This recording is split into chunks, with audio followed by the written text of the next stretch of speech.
അച്ഛൻ്റെ കൈ പണ്ട് കൂത്തുറമ്പ് സ്റ്റാൻഡിൽ നിന്ന് ഒരാൾ നോക്കിയിട്ട് പ്രവചിച്ചിട്ടുണ്ട്. നിങ്ങൾ കലാരംഗത്ത് വരും, 3 കാര്യങ്ങൾ ചെയ്യും, ദേശീയ തലത്തിൽ അംഗീകരിക്കപ്പെടുന്നു. കഴിവുള്ള 2 മക്കളുണ്ടാവും.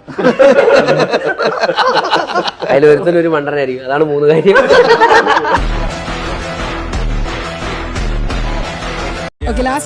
ഏത് സെലിബ്രിറ്റി ഫ്രണ്ടിനെ ആയിരിക്കും വിളിക്കുക? അങ്ങനെ ആരെ വിളിച്ചിട്ട് കാര്യമില്ല. കാര്യം ഓരോരുത്തരും ഓരോ പോകൊണ്ടിരിക്കുകയായിരിക്കും.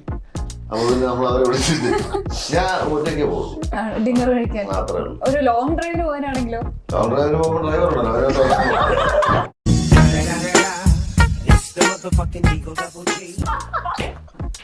അവനോട്ടാവുമ്പോ നമ്മൾ എന്താ പറഞ്ഞാലും തിരിച്ചു പറയില്ല. അപ്പൊ അതല്ലേ കൂടുതൽ കംഫർട്ട്.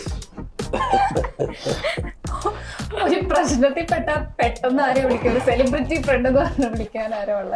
പ്രശ്നത്തിൽപ്പെട്ടാലോ? ഒരു സഹായത്തിന്. പ്രശ്നത്തിൽപ്പെട്ട പോലീസുകാരില്ല, അവരെ വിളിക്കും. സെലിബ്രിറ്റി വിളിച്ചിട്ട് എന്ത് കാര്യം?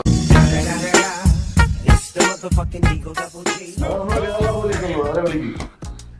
ഇന്ന് നമ്മുടെ എപ്പിസോഡില് നമ്മുടെ ഫഹദ് ഫാസിൽ, നമ്മുടെ സ്വന്തം അഭിമാനം. ആൻഡ് എന്താ പറയാ, ഞാൻ പല ഇന്റർവ്യൂസിലും പറഞ്ഞിട്ടുണ്ട് എന്റെ ഫേവറേറ്റ് ഹീറോ ആരാന്ന് പറയുമ്പോൾ ഞാനിങ്ങനെ ഭയങ്കര ആ ഇന്റർവ്യൂ സത്യം പറയാലോ അവർ അപ്ലോഡ് ചെയ്യില്ല. അന്ന് ഞാൻ അത്ര പോലും അവർക്ക് എന്നെ വേണ്ടായിരുന്നു.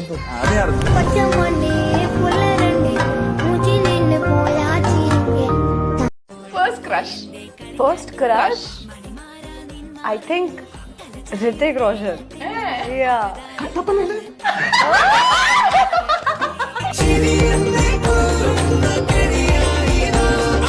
പെമ്പിള്ളേരെ റോട്ടിൽ കൂടെ നടക്കാൻ നീ സമ്മതിക്കില്ല അല്ലേ? ഡാ, നീയാണ് ഈ അലവലാതി ഷാജി അല്ലേ?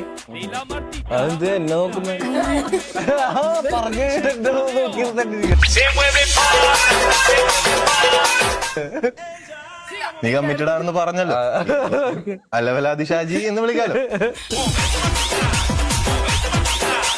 അതായത് രാത്രി മറ്റേ പിറ്റേ ദിവസം സദ്യക്ക് പായസം ഉണ്ടാക്കാൻ വേണ്ടിട്ട് മിൽക്ക് മെയ്ഡ് മേടിച്ച് വെച്ചിട്ടുണ്ടായിരുന്നു. അപ്പൊ രാത്രി പോയിട്ട് അതിൻ്റെ അകത്ത് കൈട്ടതാ. അപ്പൊ കൈ മുറിഞ്ഞ്